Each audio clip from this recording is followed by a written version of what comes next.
이 영상의 제목이 여러분의 관심을 끌었다면 여러분은 이미 뭔가 놀라운 일이 일어나고 있다는 것을 깨달았기 때문입니다. 그리고 지금 여러분은 그것을 보게 될 것입니다. 왜냐하면 과학계는 SARINI ATLAS에서 눈을 떼지 못하고 있습니다. 화성 궤도 뒤편에서 사라진 또 하나의 빗줄기처럼 보였던 것이 국제사회의 눈앞에서 성간 방문자에 대한 역사상 가장 상세하고 예상치 못한 기록으로 바뀌었습니다. 그리고 가장 놀라운 사실은 다음과 같습니다. 우리에게 가장 흥미로운 이미지를 보여준 것은 나사도, ESA도 어떤 서방 기관도 아니었습니다. 중국으로. 세계 대부분이 정치적 교착 상태와 운영 중단으로 인해 지연된 화성 정찰 궤도선의 공식 업데이트를 기다리고 있는 동안 중국 탐사선은 티안웬 1그는 아무도 예상하지 못했던 일을 했습니다. 그는 자신의 관측 카메라를 깊은 우주로 돌려서 1000개 이상의 지점을 포착했습니다. 3000만 킬로미터, 2025년 천문학적 논의의 방향을 바꿀 일련의 이미지입니다. 보도자료도 긴장감도 기자회견도 없습니다. 공식 저장소에 공개된 원시 데이터만 있고 즉시 확산됩니다. 차이나 데일리 그리고 국가의 과학 플랫폼을 통해 이 이미지들 속에서 길쭉한 물체가 나타났는데 색깔이 칠해져 있었습니다. 녹청색약하지만 리드미컬한 제트기가 심장 박동과 거의 비슷한 펄스를 방출했습니다. 이는 관찰된 해성 카탈로그에서 알려진 어떤 것과도 일치하지 않았습니다. 이때 천체물리학자 데릭 렁을 포함한 많은 전문가들이 공개적으로 다음과 같이 썼습니다. 이건 소음도 아니고 인공물도 아니에요. 이건 진짜예요. 이 영상의 제목이 단순한 경고가 아닌 진단인 이유가 바로 여기에 있습니다. 이 영상을 통해 이 이미지들이 왜 그토록 중요한지, 그리고 왜 그 내용이 천문학에서 보기 드문 수준의 긴박함으로 논의되고 있는지 이해하게 될 것입니다. SARINI ATLAS는 그저 어떤 물체가 아닙니다. 세 번째 성간 천체 인류에 의해 확인됨 가장 먼저 그리고 보리소프 하와이의 ATLAS 시스템에서 발견된 이후 그 움직임은 기존 모델의 끊임없는 도전이 되어 왔습니다. 그 궤적은 태양에 속하지 않습니다. 쌍곡선이 행성은 빠르게 움직이고 불안정하며 태양의 중력에 의해 가두어질 수 없습니다. 색깔은 고정되어 있지 않습니다. 몇 주에 걸쳐 파란색과 초록색으로 변합니다. 그리고 가장 불안한 점은 별에서 아주 멀리 떨어져 있음에도 불구하고, 즉 상당한 가열이 이루어지지 않음에도 불구하고 이 행성은 계속해서 제트를 방출하고 가속한다는 것입니다. 몇몇 독립적인 관측소에서는 주기적 펄스를 기록했습니다. 내부 리듬 중국 탐사선은 더 큰 규모로 이를 확인했습니다. 연구진은 발표된 프레임을 분석하여 제트가 해성에서 흔히 볼 수 있는 무질서한 폭발이 아니라 좁고 거의 대칭적인 필라멘트 형태로 특정 방향으로 분사된다는 것을 발견했습니다. 이는 과학계의 보수적인 분야에서는 회피해왔던 논의에 다시 불을 지폈습니다. 바로 SARINI ATLAS의 행동이 기존 분류 체계와 잘 맞지 않는다는 것입니다. 그러나 토론을 이상한 것에서 역사적인 것으로 끌어올린 부분은 중국 데이터입니다. 그들은 정확히 동일한 이상 현상을 확인합니다. 칠레, 스페인, 하와이의 망원경, 심지어 태양 탐사선에서도 관측되었습니다. 녹색, 특이한 안정성, 펄스 제트, 가변적인 밝기 모두 동일합니다. 이러한 특징들을 기기 오류나 과도한 이미지 처리 탓으로 돌릴 여지는 없습니다. 태양계에 서로 다른 위치에 있는 서로 다른 기기들이 동일한 현상을 관측한다면 다음과 같은 결론이 불가피합니다. 우리가 보고 있는 것은 센서가 아닌 물체에 속합니다. 중국이 그때까지 서양 선교의 특권이었던 것을 기록으로 남겼다는 사실을 깨닫는 순간 이야기는 완전히 달라집니다. 하지만 정말 중요한 것은 그들이 아무런 망설임 없이 그들은 그것을 재빨리 출판했습니다. 정치적 토론이 진행되는 동안 그들은 늦었습니다. 출시 미국에서 수집한 데이터를 바탕으로 티안웬 1은 세계에 명확한 개요를 제공했습니다. 그래서 이 영상의 제목은 과장이 아닙니다. 이 이미지는 SARINI ATLAS의 행동을 해독하는 데 빠진 조각일 수도 있습니다. 하지만 이 이야기의 이 부분에는 우리가 계속 진행하기 전에 다루어야 할 세부 사항이 포함되어 있습니다. 바로 중국의 탐사선입니다. 그것은 설계되지 않았습니다. 그렇게 멀리 떨어진 천체를 관측하기에는 너무 먼 거리였습니다. 화성 표면과 궤도 통신 분석에 최적화되어 있었습니다. 그럼에도 불구하고 그녀의 팀은 방향과 노출을 조정하여 제트 색상 그리고 구조를 드러낼 만큼 선명하게 천체를 촬영했습니다. 이는 관측된 현상이 그것은 미묘하지 않습니다. 약하지도 않고 우연도 아니야. 포착할 수 없는 악기에도 나타날 만큼 강해. 이 영상의 긴박함은 바로 여기에서 시작됩니다. 시리아이 ATLAS는 기존 설명으로는 설명할 수 없는 특징을 보이고 있습니다. 더 이상 무시할 수 없는 방식으로 이 데이터는 고립된 것이 아니며 논란의 여지가 있는 것도 아닙니다. 다양한 출처에서 확인되고 있습니다. 천문 1호가 기록한 것은 단순한 성간 천체가 아닙니다. 그것은 행동이며 패턴이고 신호입니다. 그리고 바로 이 특징, 즉 화성의 관측소에서 확인된 반복적인 행동이 우리를 불편한 질문으로 이끕니다. 무엇 그렇다면 시리아이 ATLAS에 동력을 공급하는 것은 정확히 무엇일까요? 그리고 Z가 자연적인 물체에 존재하지 않는 리듬을 따르는 것처럼 보이는 이유는 무엇일까요? 답은 다음 부분에서 시작됩니다. 이제 우리는 이해해야 합니다. 왜냐하면 중국 탐사선이 수집한 데이터는 시리아이 ATLAS를 알려진 어떤 천체도 속하지 않는 범주에 포함시켰습니다. 그저 이상한 해성으로만 여겨졌던 것이 금세 기술적 수수께끼로 변모하여 성간 천체에 대한 우리 지식의 한계를 드러냈습니다. 첫 번째 단서는 설명하기 가장 간단한 현상에서 나옵니다. 제트기들 전형적인 해성에서 이러한 제트는 얼음 주머니의 결과입니다. 승화의 빛 아래에서는 태양에서 멀어질수록 이용 가능한 에너지가 줄어들고 활동도 줄어듭니다. 그러나 시리아이 ATLAS는 처음부터 이러한 논리에 어긋났습니다. 일반적인 해성이 사실상 활동하지 않는 영역에서도 해성은 계속해서 강력하고 주기적인 제트를 방출했고 어떤 경우에는 타겟팅, 천문 1호 우주선은 이를 믿을 수 없을 만큼 정확하게 확인했습니다.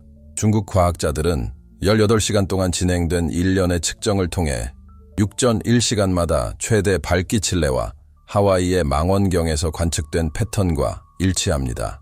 이 리듬은 매우 안정적이어서 일부 연구자들은 이를 등대의 맥박에 비유하기도 합니다. 비유적인 의미가 아니라 그 간격이 일정하다는 점에서 그렇습니다. 태양에서 이렇게 멀리 떨어진 곳에서 이처럼 규칙적인 주기를 유지하는 해성은 알려진 바가 없습니다. 게다가 중국 탐사선이 포착한 스펙트럼은 훨씬 더 예상치 못한 사실을 밝혀냈습니다. 니켈과 마그네슘 특이한 농도로 존재합니다. 이러한 금속은 해성에도 존재하지만 분광학적 특징을 지배하는 경우는 드뭅니다. 스페인 천체 물리학자 에두아르도 마르틴은 인터뷰에서 이러한 금속의 강도는 수동적인 천체와는 달리 국부적인 가열이나 표면 활동을 시사한다고 말했습니다. 다시 말해 자연적이든 아니든 물질을 재조직하거나 방출하는 내부 과정이 존재한다는 것입니다. 또 다른 중요한 데이터는 티안웬후라의 적외선 온도계에서 나왔습니다. 예상보다 높은 온도 물체와의 거리에 대한 것입니다.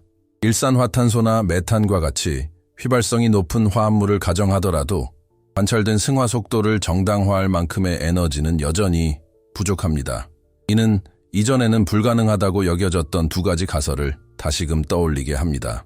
내부 열 메커니즘을 들어 방사성 붕괴나 확인되지 않은 화학 반응 등 태양풍과의 강렬한 전기적 상호작용, 성간 천체에 대해 이론화된 현상이지만 명확하게 관찰된 적은 없습니다. 둘 다 혁명적이며 각기 다른 방식으로 혁신적입니다.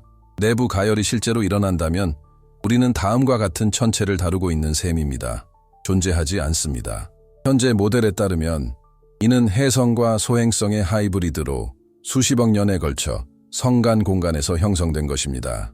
전기적 상호작용이 우세하다면 우리는 찰스와 같은 이론가들이 제안한 메커니즘에 대한 최초의 관찰 증거를 갖게 될 것입니다. 린스데이 주제는 10년 이상 존재해왔지만 지금까지는 수학적 호기심의 대상으로 여겨졌습니다.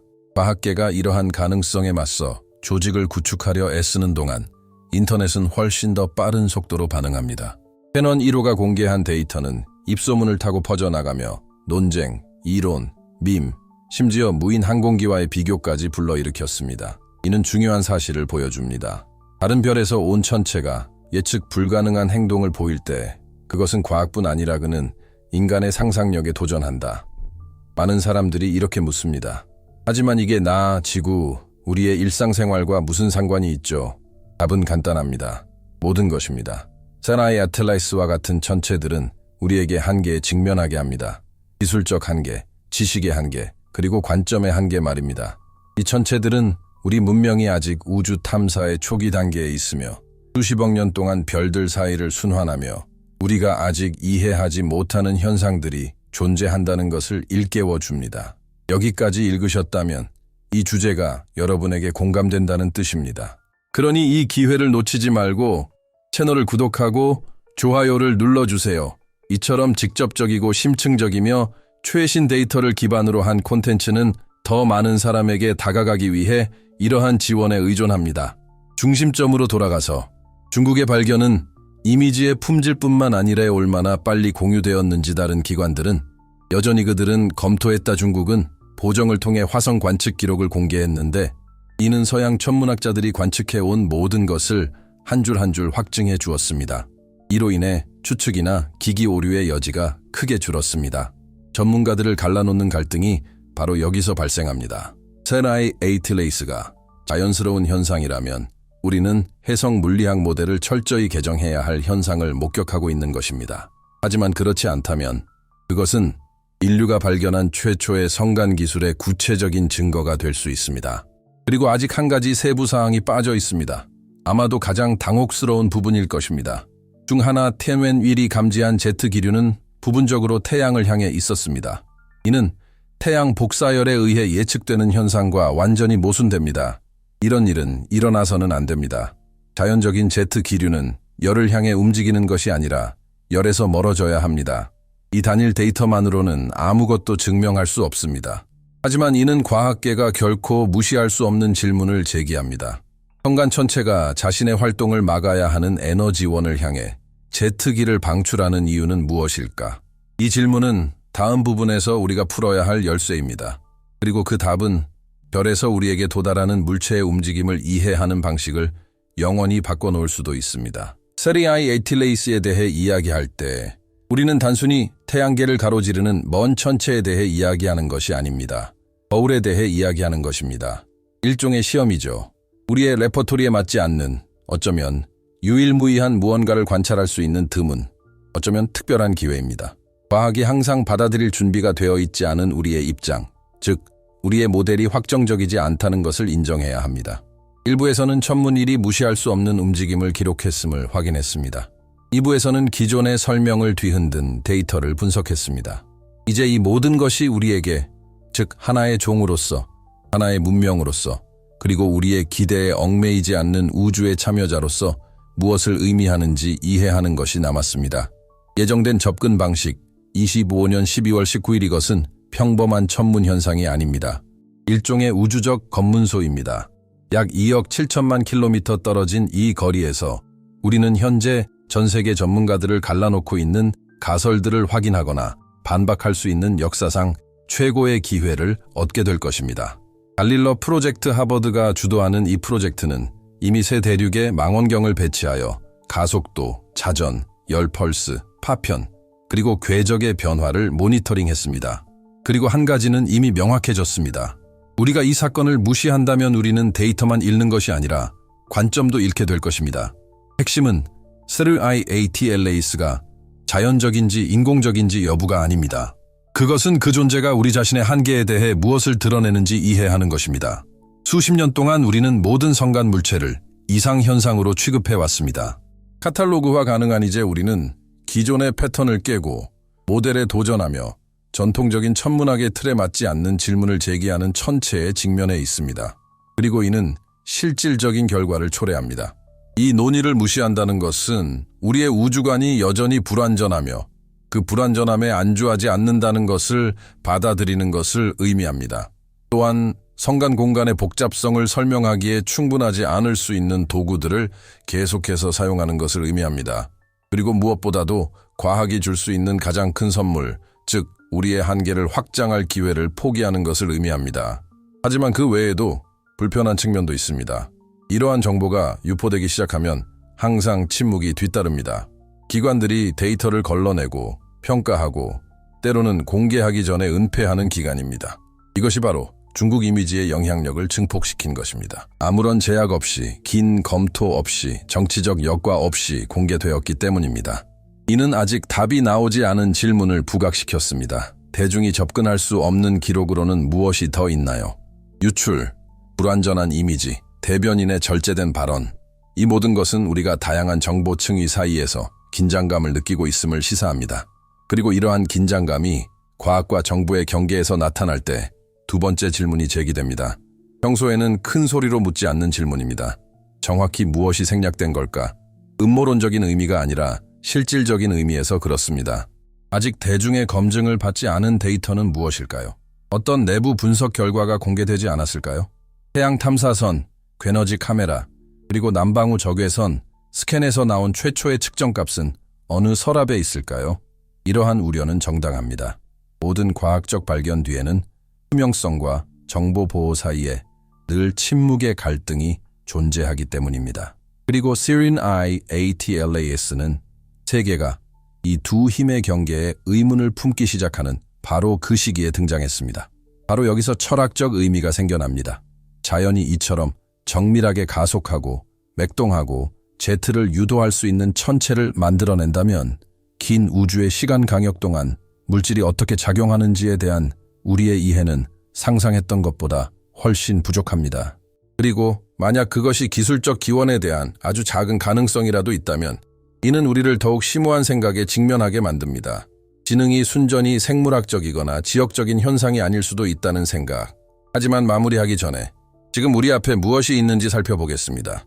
SIRIN-I ATLAS가 근접 비행할 때 우리는 우주에 대한 우리의 관점을 바꿀 수 있는 무언가를 관찰할 특별한 기회를 얻게 될 것입니다. 제트가 맥동하거나 맥동을 멈추는 날, 우리는 희귀한 자연 구조물을 목격하고 있는지 아니면 은하계 어딘가에서 만들어진 공학적 흔적이 있는 유물을 목격하고 있는지 알게 될 것입니다. 마지막 질문은 과학적인 것이 아니라 실존적인 것입니다. 만약 하나라면 다른 별에서 온 물체는 스스로 움직이고 맥동하고 궤적을 안정화할 수 있습니다. 이는 현실의 더 큰 지도에서 인류의 위치에 대해 무엇을 말해줄까요? 이 성찰의 무게를 느끼셨다면 구독, 좋아요, 댓글을 남겨주세요. 자동적인 행동이 아니라 이 공동 탐구의 일부로서 말입니다. 이 주제를 팔로우하는 모든 사람은 이 탐구의 일부이며 어떤 식으로든 우주가 말하기로 했을 때 귀 기울이기로 결심한 사람으로 기억될 것입니다.